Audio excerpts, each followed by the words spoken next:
Welcome to our latest guide on how to start a group video call on Discord using your PC.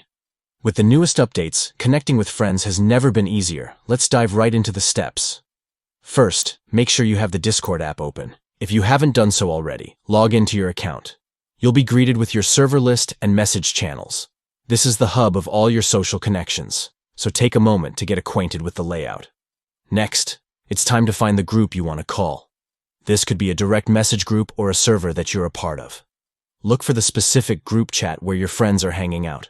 Once you've found it, click on the group chat to enter. Now comes the exciting part. At the top of the page, you'll see several icons representing different actions. Look for the video icon. It typically looks like a small camera. Click on this icon, and voila. You'll initiate a group video call. Discord will let your friends know that you've started the call, and they can join in with just a click. And there you have it. You're all set to enjoy group video calls on Discord with your friends.